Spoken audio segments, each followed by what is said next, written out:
அல்ஹம்துலில்லாஹி ரபில் ஆலமீன். அல்லாஹும்ம ஸல்லி அலா முஹம்மதின் வல ஆலி முஹம்மதின் வபாரிக் வசல்லிம் அலைஹி.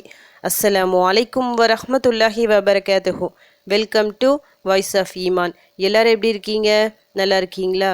அல்ஹம்துலில்லாஹ். அல்லாஹ் சுப்ஹானஹு வ தஆலா உங்களுக்கு நீண்ட ஆயுளையும் ஆரோக்கியத்தையும் வழங்க வேண்டும் என்று துவா செஞ்சு ஆரம்பிக்கிறேன். நம்ம சேனலில் நிறைய துவாக்களை போட்டுட்டு வரோம். அல்ஹம்துலில்லாஹ். சில சகோதர சகோதரிகள் கேட்குறீங்க, நிறைய துவாக்கள் நீங்கள் போட்டுட்டு வரீங்க, இதில் நான் எதை டெய்லியும் ஓதுறது, எதை விடுறது அப்படின்னு சொல்லிட்டு. நான் ஏற்கனவே சொன்ன மாதிரி தான், ஒவ்வொரு துவாக்களை பொறுத்த வரைக்கும் சந்தர்ப்ப துவாக்களாக இருக்கும். நம்ம தேவைக்கு ஏற்ற மாதிரி எடுத்து ஓதுறோம். சில துவாக்களை வழக்கமாக ஓதிட்டு வர மாதிரி இருக்கும். இன்றைக்கி நான் ரொம்ப சிம்பிளாக ஒவ்வொரு தொழுகைக்கு பிறகும் ஓதுற மாதிரி சில துவாக்களை சொல்ல போகிறோம். ரொம்பலாம் உங்களுக்கு டைம் எடுக்கவே எடுக்காது. ஒரு 5 நிமிஷமே அதிகம் தான் இதை ஓதுறதுக்கு. ஒவ்வொரு தொழுகைக்கு பிறகு ஒரு 5 நிமிஷம் ஒதுக்கி இந்த துவாக்களை நீங்கள் ஓதுனா போதும். இன்ஷா அல்லாஹ் உங்கள் வாழ்க்கையில் எதை பற்றியும் நீங்கள் கவலைப்படவே தேவையில்லை. இன்னும் நிறைய துவாக்கள் இருக்குது, நிறைய அமல்கள் இருக்குது பார்த்தீங்களா? அந்த அமல்கள் எல்லாம் தானாக உங்களை இது செய்ய வைக்கும். இன்னும் அதிகமாக உங்களை அல்லாஹின் பக்கம் நெருங்க வைக்கும். அவ்வளவு சிறப்பான விஷயம் இது. அவசியம் எல்லாரும் தெரிஞ்சு வைக்க வேண்டிய விஷயம் இது. நபி ஸல்லல்லாஹு அலைஹி வஸல்லம் அவர்கள் நமக்கு பல துவாக்களை கற்று தந்துள்ளார்கள். அதில் சில துவாக்களை அவங்க டெய்லியும் ஓதியிருக்கிறாங்க. அதே போல தான் ஒவ்வொரு வேளை தொழுகை முடிஞ்சு இந்த துவாக்களை ஓதாமல் நபி ஸல்லல்லாஹு அலைஹி வஸல்லம் அவங்க எந்திரிக்கவே மாட்டாங்களாம். அவ்வளவு சிறப்பான துவாக்கள் இது. தானோ ஓதி சஹாபி ஒருவருக்கும் கையை பிடிச்சு கற்று தந்துள்ளார்கள். இந்த துவாவை ஒவ்வொரு வேளை தொழுகைக்கு பிறகும் நீ ஓதுவதை விட்டுடாத அப்படின்னு சொல்லிட்டு நபி அவர்கள் ஒரு விஷயத்தை கற்றுத்தராங்கன்னா அது எவ்வளவோ சிறந்த ஒரு துவாவாக இருக்கணும் சொல்லிட்டு பார்த்துக்குங்க. நாமும் அவசியம் தெரிஞ்சு வழக்கமாக இதை ஓதிட்டு வந்தால் எல்லா முசீபத்துக்களும் நீங்கி ஒரு வளமான செழிப்பான ஒரு வாழ்க்கையை வாழலாம். நபி ஸல்லல்லாஹு அலைஹி வஸல்லம் அவர்கள் ஒவ்வொரு வேளை தொழுகையை முடித்த உடனே எப்படி கண்டுபிடிப்பாங்கன்னா அல்லாஹு அக்பர் அப்படின்னு சொல்லுவாங்களாம். அது சொன்னாலே இந்த தொழுகையை இவங்க முடிச்சிட்டாங்க அப்படின்னு சொல்லிட்டு எல்லாரும் தெரிஞ்சுக்குவாங்களாம். அது சொல்லி முடிச்சுட்டு அஸ்தக்ஃபிருல்லாஹ் அப்படின்னு 3 முறை சொல்லுவாங்கண்ணா. அஸ்தக்ஃபிருல்லாஹ்னா என்ன உங்களுக்கு தெரியும்? நம்ம அல்லாஹ்விடம் பாவ மன்னிப்பு கேட்குறோம். 3 முறை தான். ஒரு நொடி கூட ஆகாது இந்த அஸ்தக்ஃபிருல்லாஹ் சொல்கிறதுக்காக. ஒவ்வொரு வேளை தொழுகையை முடிச்சுட்டு அஸ்தக்ஃபிருல்லாஹ் சொல்லிட்டு 3 முறை சொல்லிக்கிங்க. நபி அவர்கள் அப்படி தான் சொல்லியிருக்கிறாங்க. அதை சொல்லிட்டு இன்னும் ஒரு துவாவை சொல்லியிருக்காங்க. அந்த ஒரு துவாவை ஒரே ஒரு முறை ஓதணும். அல்லாஹும்ம அந்தஸ்ஸலாம் வ மின்கஸ்ஸலாம் தபாரக்த ஸல் ஜலாலி வல் இக்ராம். அல்லாஹும்ம அந்தஸ்ஸலாம் வ மின்கஸ்ஸலாம் தபாரக்த ஸல் ஜலாலி வல் இக்ராம். இறைவா, நீ சாந்தி அளிப்பவன், உன்னிடமிருந்தே சாந்தி ஏற்படுகிறது. மகத்துவமும் கண்ணியமும் உடையவனே, நீ பாக்கியமிக்கவன். அல்லாஹ்வை புகழ்கின்றோம். கூடவே என்ன கேட்குறோம்? அல்லாஹ் கிட்டேருந்து தான் நமக்கு சாந்தி. சாந்தினா அமைதி, ஒரு அமைதியான ஒரு சூழ்நிலை. நமக்கு மனசில் நிம்மதி, சந்தோஷம் இது எல்லாம் கிடைக்கணும்னா அல்லாஹ் கிட்டேருந்து தான் வரணும். அந்த சாந்தியை தான் நம்ம கேட்குறோம். இதை டெய்லியும் 5 வேளை தொழுதுட்டு நம்ம கேட்டே இருக்கும்போது மனசில் இருக்க எல்லா பாரமும் நீங்கும். அல்லாஹ்வை புகழ்கிறோம். பொதுவாக அல்லாஹ் சுப்ஹானஹு வ தஆலா தன்னை புகழ்வதை அதிகமாக விரும்பக்கூடியவன். இப்படி புகழ்ந்து கொண்டே இருக்கும்போது அல்லாஹ்வின் நெருக்கம் நமக்கு கிடைக்கும். அடுத்த ஒரு துவா இருக்கு. இந்த ஒரு துவாவை 3 முறை ஓதணும். அல்லாஹும்ம அஇன்னி அலா ஸிக்ரிக வ ஷுக்ரிக வ ஹுஸ்னி இபாதத்திக். அல்லாஹும்ம அஇன்னி அலா ஸிக்ரிக வ ஷுக்ரிக வ ஹுஸ்னி இபாதத்திக்.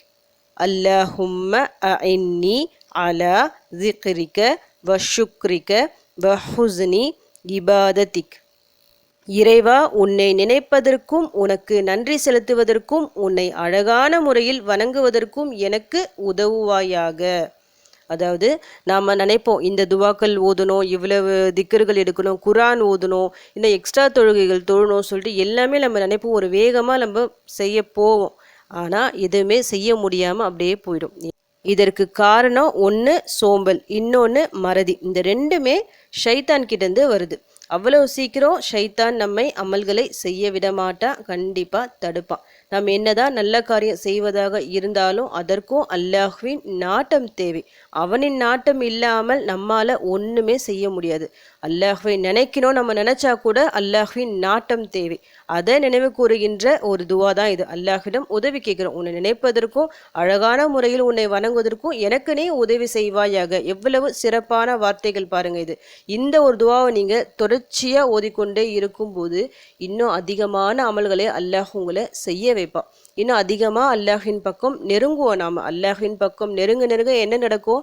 அல்லாஹின் பக்கம் நம்ம ஒரு அடி எடுத்து வச்சா அல்லாஹ் நம்மை நோக்கி பல அடிகள் எடுத்து வைப்பான். நாம நடந்து சென்றா அவன் ஓடி வருவான். அந்த அளவுக்கு சிறப்பு இருக்கு அல்லாஹ்வை நெருங்குகின்ற ஒரு விஷயத்துல. தொழுகையை முடிச்சுட்டு நீங்கள் எதை ஓதுறீங்களோ இல்லையோ கட்டாயம் இந்த துவாக்கள் உங்கள் லிஸ்ட்டில் இருக்கான்னு பார்த்துக்குங்க. ஃபஸ்ட்டு அஸ்தக்ஃபிருல்லா 3 முறை சொல்லணும். அடுத்ததாக அல்லாஹும்ம அன்த சலாம் வ மின்க சலாம் அந்த ஒரு துவாவை சொல்லணும்.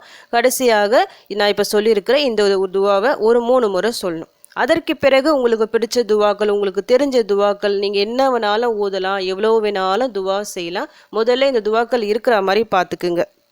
இது கூடவே தொழுகை முடிஞ்சுட்டு நீங்கள் வழக்கமாக ஓதுவீங்க பார்த்தீங்களா? சுபஹானல்லா, அல்ஹம்துலில்லாஹ், லா இலாஹ இல்லல்லாஹ், அல்லாஹ் அக்பர் 33 முறை 33 முறை அப்படி ஓதுவோம் பார்த்தீங்களா?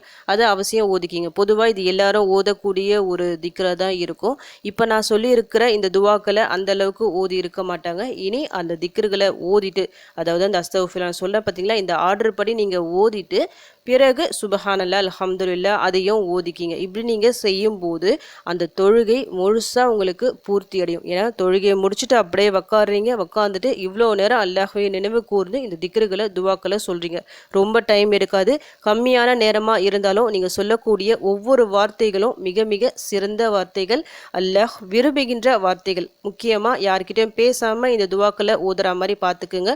மலக்குமார்களும் உங்களுக்காக துவா செய்வாங்க. இது போல் ஒரு நாளைக்கு 5 வேளை தொழுகை இருக்குது. 5 வேளை தொழுகை முடிஞ்சுட்டு ஒரு 5 நிமிஷம் ஒதுக்குனா போதும். நீங்கள் 5 நிமிஷம் ஒதுக்கி ஒரு நாளைக்கு அப்போ எவ்வளோ ஆகுது இந்த துவாக்களுக்கு சொல்லிட்டு 25 நிமிஷம் தான் உங்களுக்கு ஆக போகுது. இப்படி நீங்கள் ஒதுக்கி ஓதி பாருங்க, எல்லா கஷ்டங்களும் பிரச்சனைகளும் நிச்சயமாக உங்களை விட்டு நீங்கும். அதுக்கு அப்புறமா நீங்கள் துவாக்கள் என்ன வேணாலும் கேட்டுக்குங்க. ஆனால் முக்கியமாக இந்த துவாக்கள் உங்கள் லிஸ்ட்டில் இருக்கிற மாதிரி நீங்கள் துவாக்கள் சொல்லிட்டு வச்சுருப்பீங்க பார்த்தீங்களா, அதில் முக்கியமாக இந்த துவாக்கள் இருக்கிற மாதிரி பார்த்துக்குங்க. மற்றதை எல்லாத்தையும் அல்லாஹ் பார்த்துப்பான். நீங்கள் கேட்டதை எல்லாத்தையும் அவன் தருவான். முடியாத காரியத்தை எல்லாத்தையும் சாதித்து தருவான். அவ்வளவு சிறப்பான அனுபவம் வாய்ந்த துவாக்கள் இவை. நபி அவர்கள் வழக்கமாக ஓதிய துவாக்கள். நாமும் அதை பின்பற்றி வழக்கமாக ஓதி வருவதன் மூலமாக நபி ஸல்லல்லாஹு அலைஹி வஸல்லம் அவர்களை பின்பற்றிய அந்த சுன்னாவை பின்பற்றிய நன்மையும் நமக்கு கிடைக்கும். அல்லாஹ்வை அதிகமாக நினைவு கூர்ந்த, முக்கியமான வார்த்தைகளை கொண்டு நினைவு கூர்ந்த ஒரு நன்மையும் நமக்கு கிடைக்கும். இன்ஷா அல்லாஹ் ஓதி பாருங்க, உங்க வாழ்க்கையே மாறும். உங்க பிரச்சனைகள் கஷ்டங்கள் எல்லாம் தீரணும் சொல்லிட்டு உங்களுக்கு நானும் துவா செஞ்சுக்கிறேன். எனக்காகவும் என் குடும்பத்திற்காகவும் நீங்களும் துவா செஞ்சுக்கிங்க. அல்ஹம்துலில்லாஹ். இந்த வீடியோ உங்க எல்லாருக்கும் யூஸ்ஃபுல்லா இருக்கும்னு நினைக்கிறேன். நீங்க தெரிஞ்ச இந்த விஷயத்தை மற்றவங்களுக்கும் எத்தி வைங்க. இதன் மூலம் அவர்களும் பலனடையலாம். இன்ஷா அல்லாஹ். அடுத்த பதிவில் சந்திக்கலாம். ஜஸக்கல்லாஹு கைரன் கசீரா. அஸ்ஸலாமு அலைக்கும் வரஹ்மத்துல்லாஹி வபரகாத்துஹு.